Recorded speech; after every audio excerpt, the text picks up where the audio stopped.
Amis golfeurs, bonjour à tous, bienvenue sur la chaîne Putts and Buds, ou pour les non-anglophones, des putts et des potes. La grande et incontournable question 1 million pour débuter, de quoi va-t-on parler sur Putts and Buds ?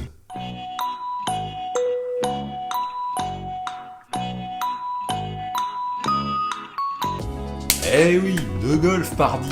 Je pense que le générique vous aura permis de cerner la nature des vidéos que vous retrouverez ici, des parcours vlogués, des retours et des avis personnels sur du matériel, des challenges et autres petits défis amusants, et un jour, quand je me sentirai assez légitime pour ça, des astuces ou des petites trouvailles que je partagerai, des méthodes, de routines d'entraînement, etc. Et alors pourquoi donc parler de tout ça soudainement, me direz-vous ?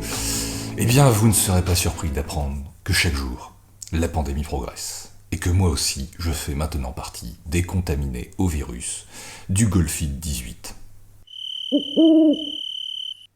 Ouais, 18, référence aux 18 trous. Ouais, on a compris, vas-y, t'inquiète, continue. Ouais, mais alors, du coup, on dit le Golfit ou la Golfit. Ou tu. T'as un mot de plus, il va partir celui-là, hein. Oui, les casse-bonbons ne sont pas les bienvenus sur Putts and Buds, donc il est encore temps de partir si vous estimez que vous-même vous êtes un gros casse-bonbon. Bref, histoire de faire un petit peu mieux connaissance, que je vous raconte ma contamination. Alors, en octobre 2020, je me retrouve embarqué, un peu par hasard et pas forcément hyper emballé a priori, dans une séance d'initiation dans le golf de ma ville, organisée par un chef d'entreprise, un vendredi matin à 7h, et tout ça en fringues de ville, parce que en plus, j'avais le boulot ensuite, et j'avais globalement rien de mes tables en fringues de sport.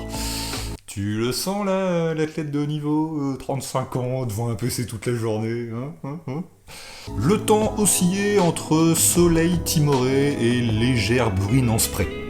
Enfin, le temps du Nord, quoi. Mais chez nous, ça c'est beau temps. Hein.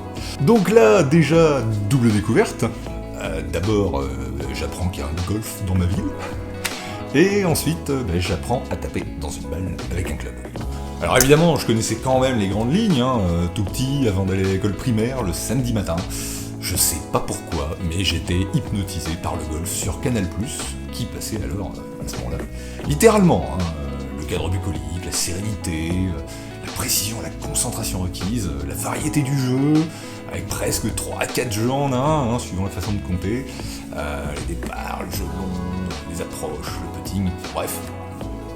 Alors, me demandez pas comment je suis arrivé là toute première fois sur Canal+, le samedi matin, je pense que c'est parce que mes dessins animés de la semaine ne passaient pas ce jour-là, sur les autres chaînes. Toujours est-il que grâce à ça, je connaissais quand même les principaux termes, birdie, eagle, par, driver, tout ça, grâce aux commentateurs, mais je suis jamais allé plus loin que ça. Et que le mini-golf aussi, en vacances. Que je trouvais d'ailleurs très marrant aussi. Alors oui, j'ai eu une opportunité de pratiquer bien plus tard durant mes études. On avait un golf à quelques kilomètres du campus, et du coup il y avait une option golf en sport. Même aujourd'hui ça me fait encore bizarre de dire option golf en sport. Mais bon, je me disais assez bêtement à l'époque que c'était pas un sport pour moi, jeune étudiant boursier de famille moyenne. Bon, soit. Bref, donc là, séance d'initiation alignée dans l'herbe à 20, en randonnion sur toute la largeur du practice, et là, bim, c'est le coup de foudre direct. Alors on n'a pourtant rien fait d'extravagant, Alors, on était là à taper de mémoire un fer 9 et un bois 5, avec et senti. J'arrive laborieusement à envoyer mon bois à 50 mètres avec une balle qui fait un truc qui ressemble vaguement à un vol. J'étais fin heureux. Avec le recul, forcément, ça me fait bien rire. Et même les coups pourris, je rattaquais, bille en tête, sur le coup suivant, en me disant qu'il serait mieux que le précédent. C'est clair, j'étais piqué. Et alors là, du coup, coup de folie, je reviens le lendemain matin, un samedi, je sens le gars motivé, pour prendre le dépliant complet du pro, pour voir tout ce qu'il propose, et le compléter, afin de démarrer mes premiers cours. Donc première séance, et là, boum, deuxième confinement, celui de novembre. Donc les choses sérieuses ne commenceront pour moi qu'en décembre. Je fais mes premiers parcours d'entraînement aux alentours de février. Le score n'était évident pas là, mais ça me passait bien au-dessus de la tête. Je m'en fous, l'essentiel était ailleurs. Quel pied. Alors fin avril, licence plus carte verte, youpi. Autant vous dire que là, j'étais comme un gamin devant le tourniquet du Space Mountain, après 4 heures d'attente, à moins de 2 degrés, en plein air, au mois de décembre, et là, bim. Une semaine après, j'ai dû m'arrêter quasiment un mois, le temps de ramasser ma 10e côte droite, là, celle avant les 2 côtes flottantes. Le truc con, ça faisait 2-3 semaines que je sentais une petite gêne. J'étais là en mode, ça passe.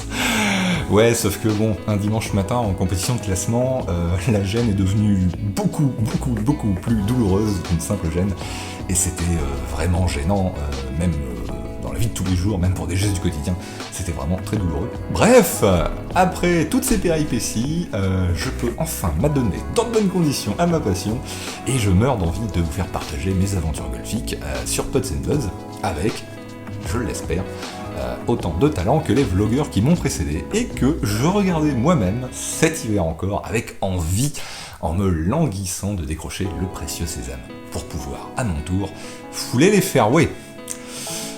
Voilà pour la petite histoire qui m'a mené ici. Pour complètement briser la glace, je vais vous renvoyer la balle. Non.